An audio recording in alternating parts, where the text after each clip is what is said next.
Shalom Aleichem, a good Erev Shabbos, a good Tavoch, depending on when and where you are. It's Dalet Tammuz, it's the Yortzeit of my own Zayde, Rabbi Yitzchak Groner, Rabbi Mendel Futterfass, a good friend, Mana Yitzchak Rosen, and other very fine people. It's the day after Gimel Tammuz, so I'll share a story today between Lubavitch and the Satmar of Teitelbaum. This happened in the very early 50s, 51, 52, 53. There was a bacher, his name was, they called him Mendel Chicagoer. Mendel from Chicago. Today he lives, I believe, in Monroe. He's already an 80-year-old man or more. And in Chicago there was a Chassidish Hungarian Rav named the Weizsäcker Rav, the Weizsäcker Ruv. I guess this was a town in Hungary or somewhere over there. And he could have been also a relative of the Satmar Rav, I'm not sure. But he was in the full regalia, in the Hasidic garb of the Streimel, and the Bekeshe, and the Payas, and the Payas, the long Payas. And he was over there. He had an influence on many people. And of course, he, understanding that these were Americans, or the children of Europeans already were Americanized, and they needed a certain education, but a Yiddish Frum education, which they didn't have at the time in Chicago on that level. So he contacted Rabbi Teitelbaum, who already started a yeshiva in 48 or so in Williamsburg, the Satmar Yeshiva, and he asked if he could enroll him in the yeshiva. And after he described the bacher and his family to Rabbi Teitelbaum, to the Satmar Rebbe, he said, this yeshiva, my yeshiva is not for him. My yeshiva, we have benches with splinters. The food sometimes is a few days old. Sometimes there's no heat. We are a fledgling yeshiva, and we're, doing it in the way of Europe. And for an American boy, my yeshiva is not going to work. Even though he's been with you and come to your shul and been influenced by you, but still, he's not made of that material. You have to be made of a certain material to appreciate a certain culture.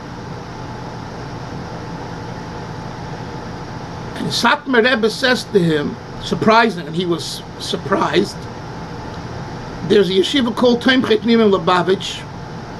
It's here in a neighborhood or two from where we are in Williamsburg. It's called Crown Heights. I suggest you send Mendel Chicagoer to that yeshiva. That's a good place for him. Why?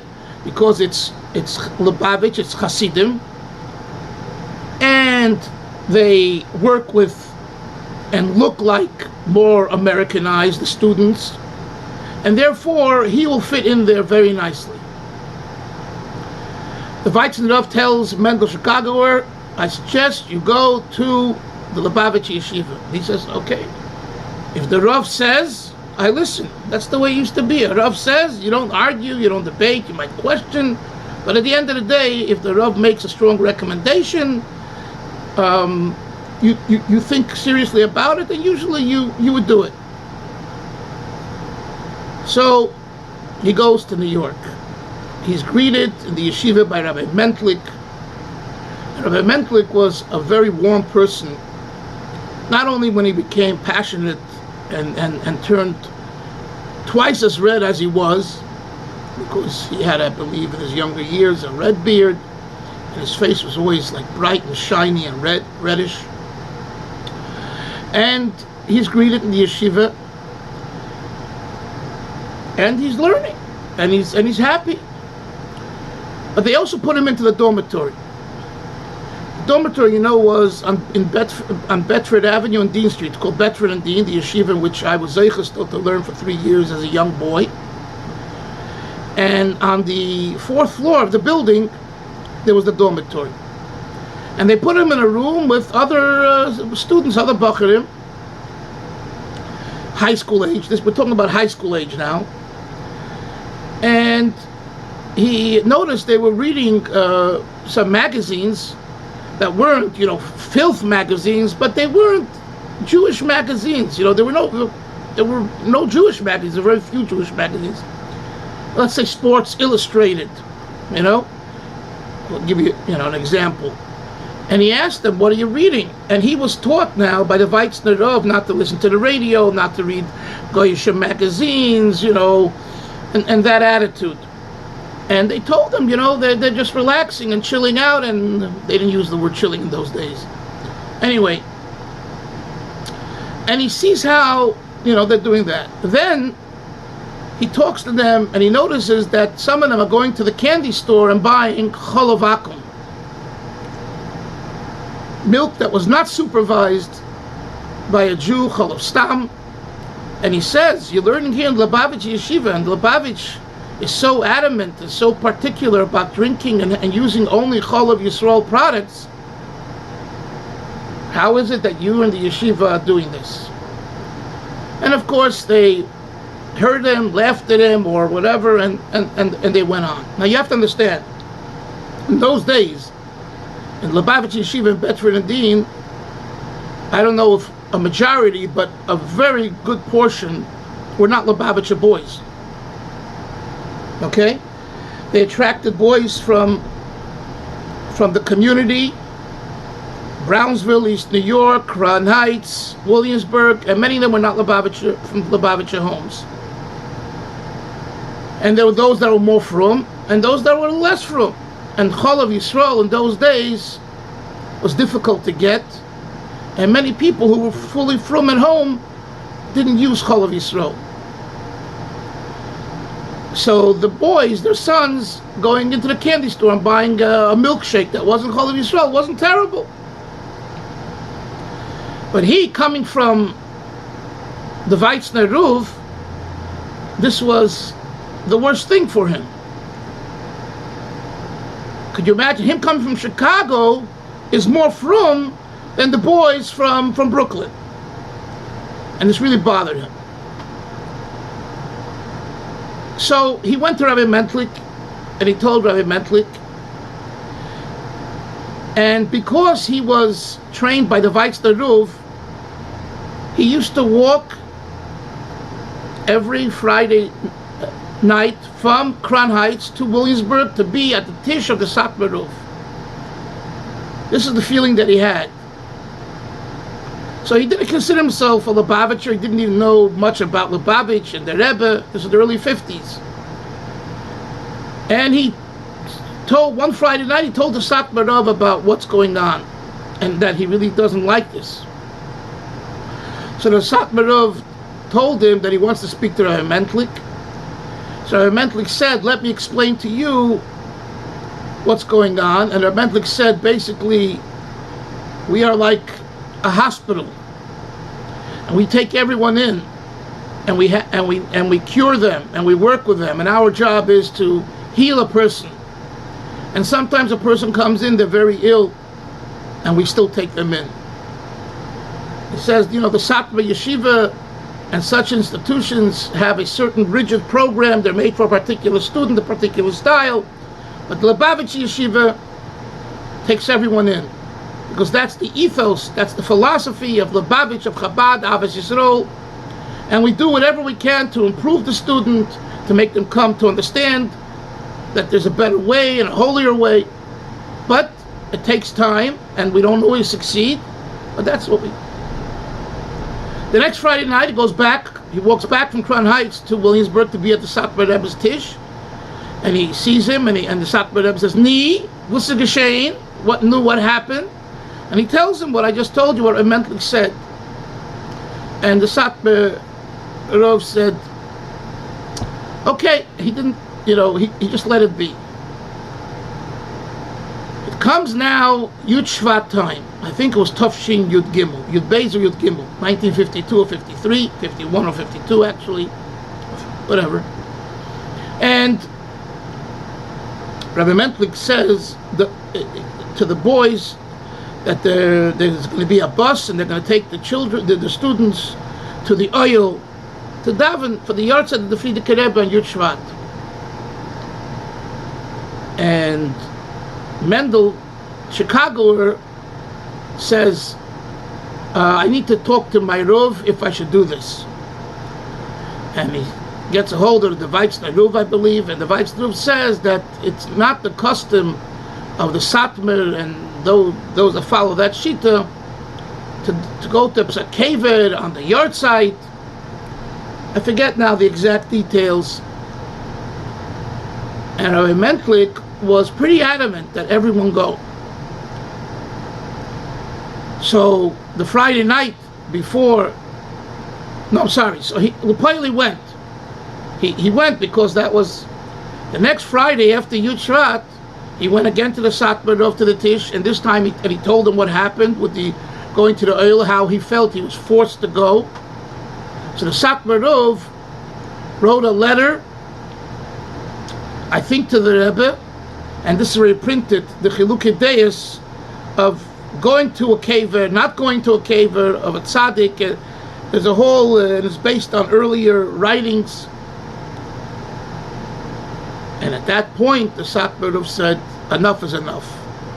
And he took Mendel Chicago, where he took him out of the Lubavitch Yeshiva. He suggested to his parents to take him out and to transfer to Satmar. And he became Taka Satmar. In other words, he really was at Satmar at that time, in the Levush, dressed up as an American boy. And I remind myself of this story now, because it's Yud Shvat. I'm sorry, it was Gimel Tammuz yesterday, and we're still in the 3 days of Gimel Tammuz. Let us remember that the system that the Rabbeim and our Rebbe put forth is a Lubavitcher system, and it's open to everyone. It really is.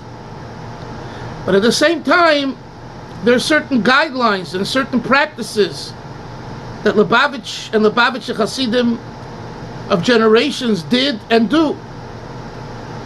And just yesterday, I had a discussion when I gathered my family for a Fabrengen, as it says in the letter for Yud Shvat, and the same we do for Gimel Tammuz.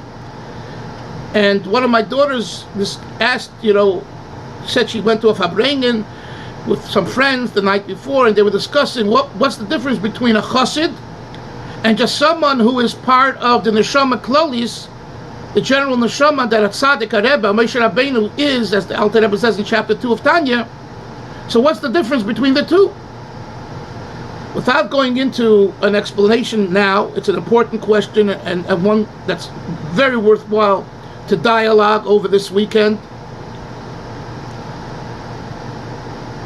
The bottom line is that a Lubavitcher has a beard, and not just a beard, but a full beard. A Lubavitcher chassid takes a short haircut, which I haven't done yet. We'll do it today. A Lubavitcher does not grow his payas. He has payas over here.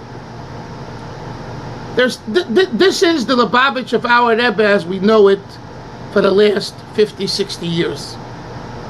And of course, the foundation is learning the Rebbe's Torah, singing the Rebbe's Nigunim, doing the Mivtzoyim, learning Chitas Rambam, and that's a given. That's the bread. That's the bread and butter.